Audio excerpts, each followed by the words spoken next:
Hi, it's DelusionDispeller, here to talk to you more about the sexual addict or the sex addiction. And you may be going through the stage which is called grieving.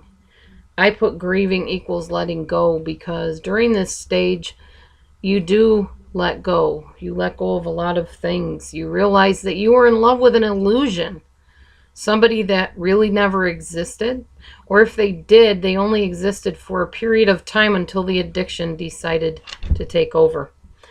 um I know I create the addiction in my mind and maybe on film to be like this monster that just comes and engulfs the person, but in a real way it kind of seems like that. It seems like everything's normal and you have this happy relationship, and all of a sudden this addiction is there, this hideous, insidious type of monster that just takes over the whole thing, and they become the addict's world and you don't anymore. You're not it anymore. So you were in love with an illusion and you come to grips with that during the grieving stage. You may have given up your identity for this person. You may have put all of your hopes and your dreams in this relationship and this person and lost yourself. I'm happy to say over time I've learned not to totally give up who I am in any relationship, but you may be in a situation where you have given up who you are for this person and to have this relationship. So during the grieving process, you realize that you have to reclaim your identity, figure out who you were before the relationship and who you are now, and keep the good things, throw out the bad, maybe gain some new good traits in yourself. You feel insecure during the grieving process. You feel shaken like your world is crumbling and crumbled underneath you. You feel like you don't want to go on. You feel unsure of yourself, I guess. The sexual part is gone. The sex addict has admitted what he was doing or she was doing, and now you realize that sexual and the romantic, if you had that type of part of your relationship for the short time that you did have it, is all but gone. I mean, it's disappeared. They are now acting out with these other ways and these other situations, and you don't matter in that way anymore. Usually, well, not usually, but sometimes the sex addict will just literally pull away from you and not want sexual things from you. And that hurts. It's painful.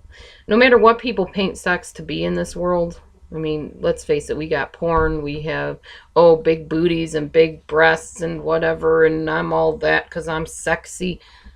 Sexuality is a joining of souls. And when you join together in that way and it's suddenly ripped out from under you, it's very painful, and it feels like the hugest loss in the world that you can imagine. Maybe your sex addict was your provider. Maybe they financially helped you. Maybe you had some kind of disabilities and they paid for your medication. You have to now find a new way to do that. And that's part of your grieving process, is learning to stand on your own, to take care of your own needs. It's not fun. It's not enjoyable, especially if you're someone that loves to have another person be a partner to you in this. But now you have to learn how to do it on your own.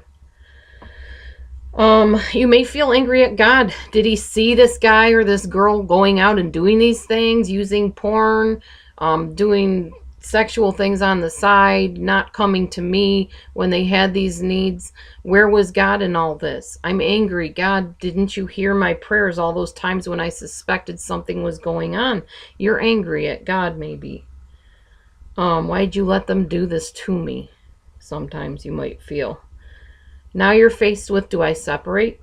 Do I divorce him or her? Should we stay together and work on this? Is it fixable? Can they be fixed? Can they change? Can they repair this part of their life? Are there drugs they can take? Are there therapies that help with this? Are there books we can read together? You'll look at all the different types of ins and outs of everything when you're in this situation. Maybe you decided it's time for you to be in a new relationship. You finally met somebody that seems to be more of what you were hoping for, someone without addiction. So maybe that's an issue that you go through during the grieving process. You might switch to self-focus, which is the best thing to do. You might start taking care of yourself and starting to remember that you need help, that you need to go to therapy, that you need to meet your own needs, that you need to surround yourself with positive people, church people, support groups, meditation groups, whatever it is that brings positivity into your life. At this stage of the grieving and letting go process, you realize that it's time to put yourself first. Stay tuned and I will talk about the next video, which is if I stay. It should be interesting. God bless you. Stay tuned.